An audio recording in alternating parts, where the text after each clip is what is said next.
how's it going? I'm Marlena. Thanks for wandering by.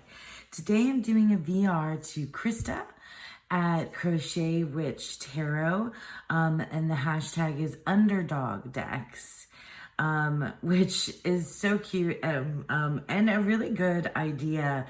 I've seen like what I feel like are maybe variations of this type of tag before, where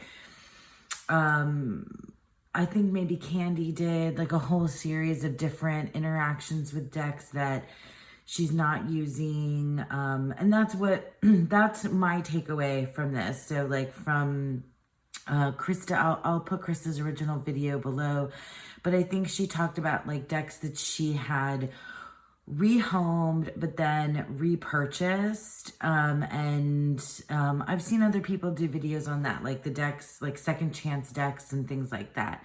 Anyway, I liked this version and I wanted to look at my deck collection and see what the decks were that I felt like are underdogs to me. So not that are like underrated or underdogs to like other people out there, though you might have this might be a similar, you might find that you have a similar choice amongst your collection as well.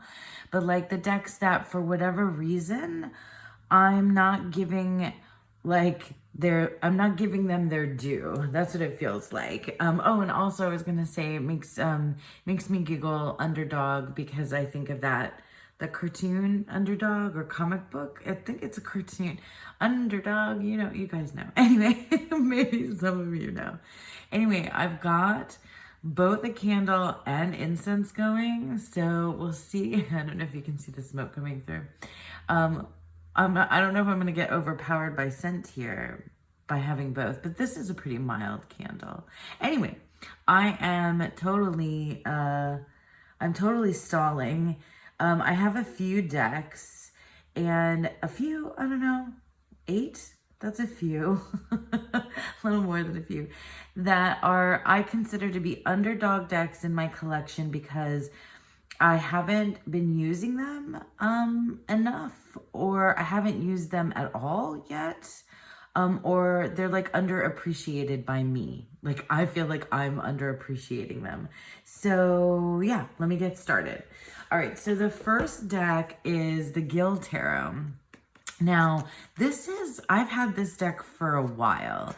I am a big, or used to be, well, she's no longer putting out content on YouTube, but Katie Flowers was probably she was the first YouTuber, that's the title card, the first YouTuber that I found that did content around the tarot.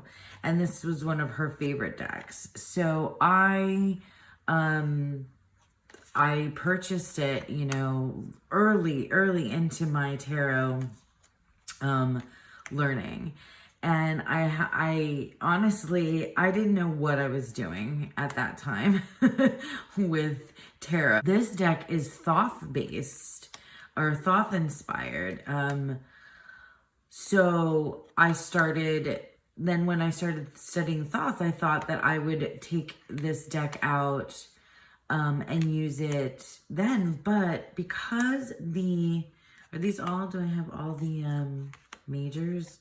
I think I might have put the majors apart because I was doing something with just looking at the majors. Okay, now here we go into some minors. No, these are all core cards. Anyway, let me get to some, here we go. So the thing about the minors is that they're super pippish, which I've come around to, and they have, the number on them. They do have an illustration that is evocative, right? It's not just the pip itself or the pips themselves with no kind of anything to work from, but the keyword or title does not always line up with the keyword, the title on the Thoth Tarot.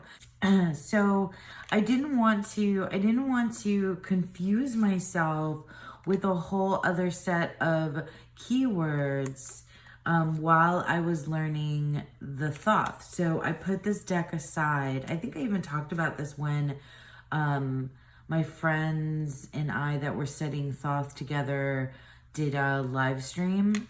I think I showed this deck and said, yeah, this is just not right for me right now because it's a Thoth inspired deck that has different keywords. But now I think I have a very firm grasp after having spent an entire year with the Thoth. I have a very firm grasp on the Thoth itself so that I can probably, this deck is really cool. I could probably bring this back out into my like rotation of working decks. Yeah, well that one's the same keyword anyway. And bring it back in, the Gil Tarot. It's smaller, and it's like more kind of, you know, square-ish shape. And it has the Tree of Life on the back with all the Hebrew letters. It's cool. I do really like the look of this deck, and I do really like the feeling I get when I used it. So I think this underdog deserves a chance. So yeah, that was the Gil Tarot. One of my underdog decks. Oh, and I'll always put links below for you guys where you can find these decks. Another deck that I think is an underdog right now is the Guided Hand Tarot. This is an indie deck and I really liked it. I think I just purchased it when I did a batch of decks. When I did a batch of purchasing, because that's how I tend to do things. Like I save up. I have a wish list and I save up. And then I purchase decks in groups, and then what ends up happening, I think, is that like some other decks just kind of grab my attention more, and that's what happened here. I think in that purchase group, in that group of decks that came together, this one just took a back seat. And I don't really know why. I haven't worked with it. Like I think maybe once or twice, if that. Maybe it's because some of the other collage decks just really stood out to me more. And this one is like, I don't know. I was talking with Dawn about what we like in a collage deck, and she tends to prefer decks more like this, and say like the Rosebud Tarot is another one, that Lioness Oracle and Tarot, a little bit more minimal, less what she said was less chaotic. And I tend to, I think, like collage decks that are more chaotic, that have more in them. Like the Voyager Tarot and the whatchamacallit, what is it called? The Faux Grand Duchess is another one. The vibe of those decks I feel like works better for me maybe as a collage. And also I have a little deck called To the Moon and Back Tarot that I don't know why it's definitely not as like, I don't know, it seems more like slapdash in terms of collage than this one. But I prefer that deck. I guess maybe because it's the one that I have always in my bag. Anyway, this deck is really good. Like I need to, like I like it when I look at it. I need to give it more of a chance. The Guided Hand Tarot is another one that we'll say is an underdog for sure. Here's another one that is, I think, an underdog for me and an underdog on TarotTube in general. I don't see this deck a lot, the Tarot of the Golden Wheel, and it is a beautiful mass market deck. It is it, hang on. Inspired by the magic and wisdom of Russian fairy tales. So it's, I mean, it's so like up my alley because of inspired by fairy tales. Like, it is beautiful artwork. I don't know why I don't use this deck a lot. I had put it in purgatory, and then my daughter said she wanted to have it on her shelf and use it, so it was with her for a little bit, but she didn't really use it either. I don't know what it is. I think I use this in the roleplay the tarot, because the court cards are so cool. So I use it to pick a character for the roleplay the tarot game that Lisa and Peggy Papez created. I'll leave a link to that below if you're interested to know more about what that was. I mean, it really is literally just what it says is we role played the tarot. We use the tarot for kind of like a role-playing game. Look at how pretty this deck is though. But for sure an underdog. It just doesn't see a lot of action in my, look at how that moon card is amazing. Yeah, this always happens with me. Like, I like this. I feel like I like the artwork and the story. I just need to take it out. Like, maybe I'll just keep my underdog decks like out on like the front half of the shelf, so that, look at the hermit. But also there is, I'm pretty sure that the guidebook does get into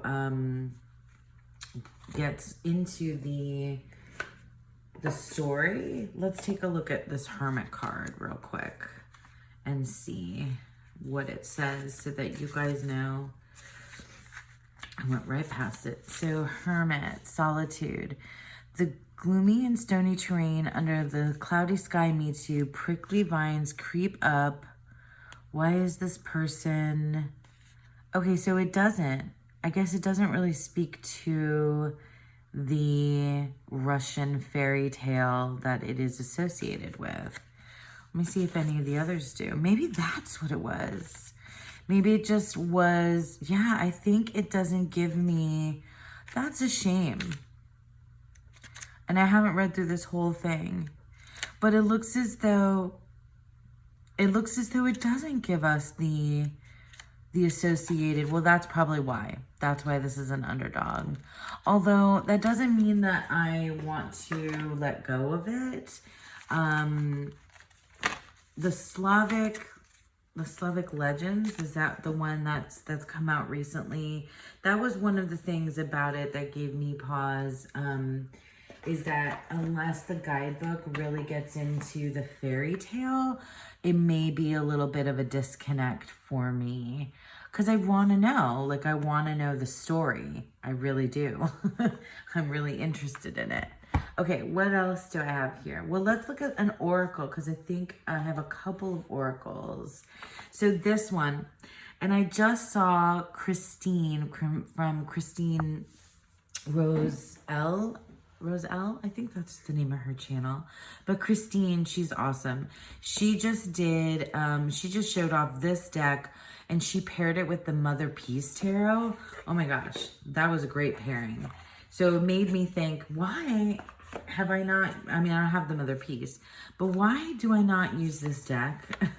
This deck, compared to some of my other oracles, maybe it's because it has these like specific, you know, titles that are either that mean something to the creator or were developed specifically for the artwork of this deck, or the theme of the deck. Like, whenever that stuff happens, that's always been difficult for me, but I was just talking about how I've been coming around to that. This deck is so good. Like, it is so pretty. It is so colorful.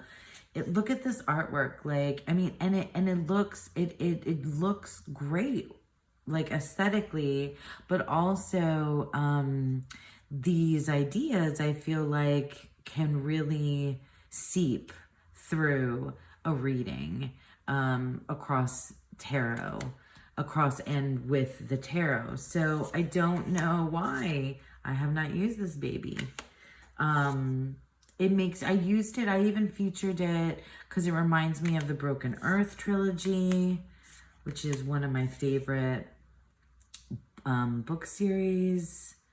Broken Earth trilogy by N.K. Jemisin. This is like, it's beautifully diverse. It has like all the things. Look at that death card with the person in the, like as a tree. I mean, it's amazing. So yeah, I don't know why.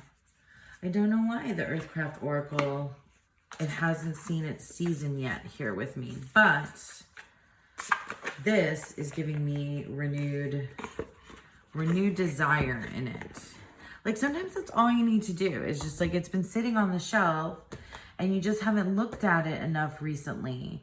So that's why it's not getting its due. Like you get caught up in something else. Okay, next, the Marielle.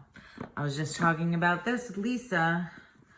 And I think the 3 Fat Readers were talking about Marielle. I mean, somebody's always talking about the Marielle, right? This is a well-known, well-loved deck across our community. I bought it just like the Guild Tarot at the beginning when I didn't know like what the heck I was doing. And do I have this set? I think I have them.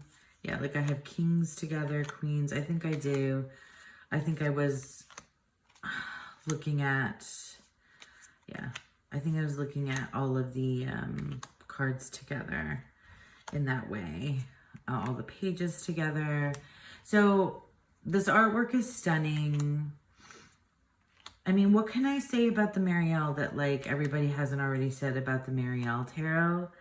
Except to tell you what my personal experience has been with it. And I think the problem is that I got it when I was too new to tarot to be able to appreciate its outside of the box inventiveness or creativity or like expansion of what the tarot is. Yeah, I think that is what happened. And because I had like some kind of confusing readings with it at first, and that was back when I was like trying my little damnedest to like do moon readings. And as you may know from a video I posted recently, like that's a practice that I just can't, I'm not going to force myself to do anymore because it's not working for me. Anyway, I think that's what happened. Like I was forcing it with this deck when I didn't know that that's what I was doing, because I didn't know what I was doing. And it's taken me, you know, a couple years to, and I still probably have a lot to learn, right? But I think at this point I have a very firm grasp on 2 systems of tarot, of the Rider-Waite-Smith and the Thoth. And this deck has a blend of the 2, as well as I think Marseille, Tarot de Marseille in here. So I think I have to like reset and look at it a different way, because I appreciate the artwork and I appreciate what it's doing, and the guidebook is like a stream of consciousness. It's like kind of insane. So I have to decide whether or not like that kind of insanity, that kind of stream of consciousness, kind of like all over, everywhere, everything is right for my readings and my practice, or not. But this has definitely been underappreciated ever since then. Another deck that is underappreciated, an underdog in my collection. I don't see this a lot, but probably, you know, because it's the Erotic Fantasy Tarot and it has a very, you know, it has a very specific theme. And it is, I mean, it's not as graphic as one might think, compared to maybe some other erotic decks that are out there. But it is, I haven't used it a lot. And I guess this is one of those that maybe is an underdog because I feel like I feel like I need to use it for very specific things. Like I used this deck when when Lisa and I were watching that show Love is Blind together, and we were doing our like predictive readings for the finale of the Love is Blind show, like who was gonna get married, who wasn't gonna get married type thing. And I've used it like, I mean, I haven't used it as like anything else really other than that. I mean, maybe I've done some readings with it. I haven't used it for like love or relationship or sexy times. Not at all. I don't know. It is a great deck though. Like beyond just like the eroticism in it, I think it's like, it's very Conan kind of time and space and art. It was a cool deck. Like I feel like it's just, yeah, totally underappreciated. That's the Erotic Fantasy Tarot. This is the Karma cards. And this deck, so I searched for, I don't even know if you can see the whole thing on camera. This deck I sought for and found on Etsy for, not Etsy, eBay for a really good deal. But it is been reprinted and in a much smaller, more modern style, you know, box.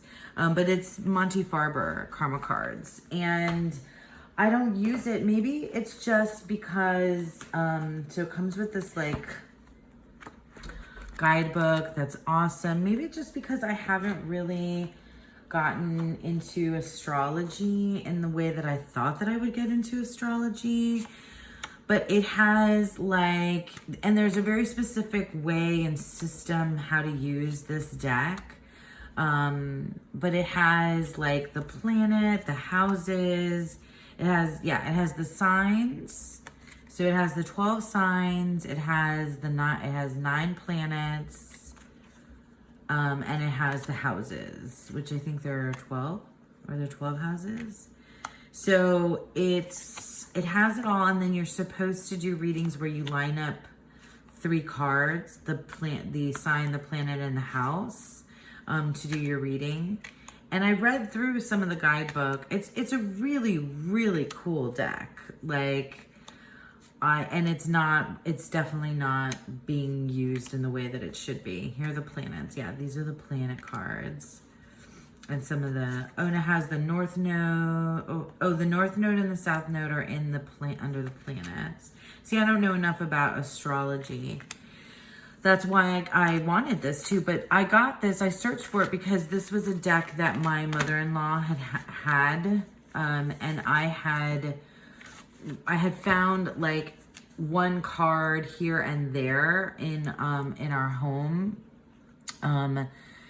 But not the full deck itself. So I was like so curious about it because it was something that my mother-in-law had used. So I went to search for it on eBay and found the whole deck, obviously, and got it. But yeah, that's the Karma cards, an underdog deck for sure. And then finally, this is a deck that I inherited. Why is it all wonkadoo? Anyway, it is the original Rider-Waite Tarot pack. This belonged to my mother-in-law. And look at this. Look at this cute little, oh my gosh, I have not even really looked at this guidebook. I wonder if this is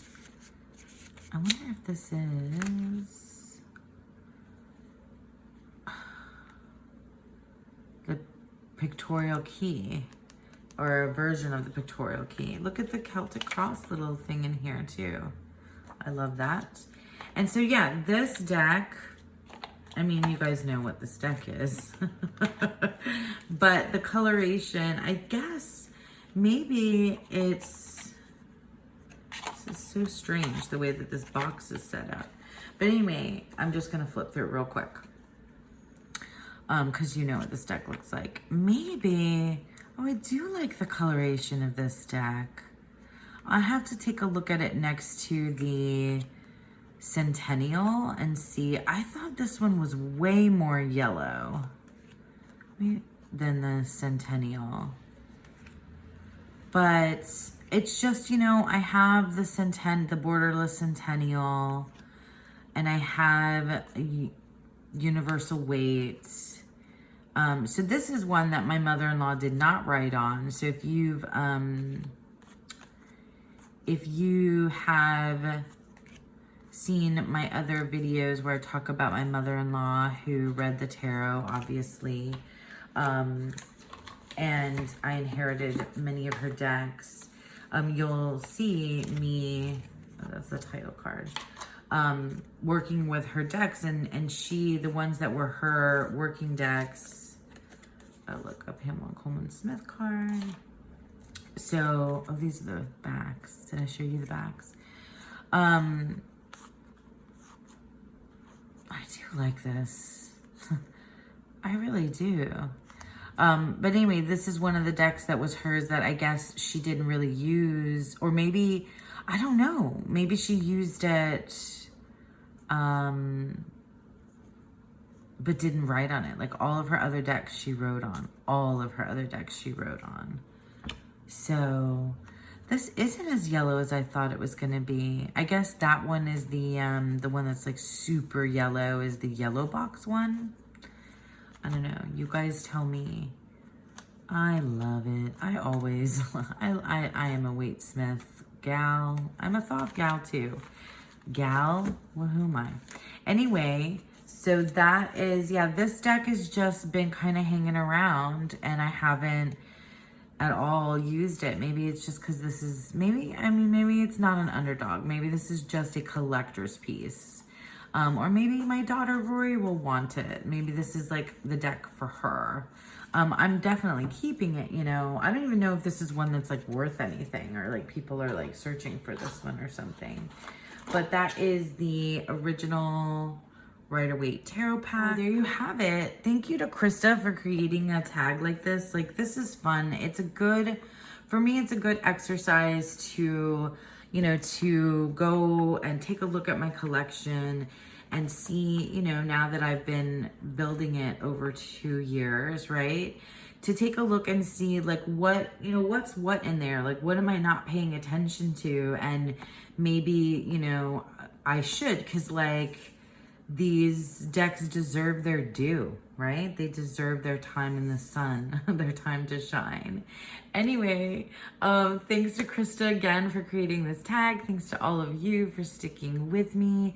And I hope that you all have a beautiful, wonderful day.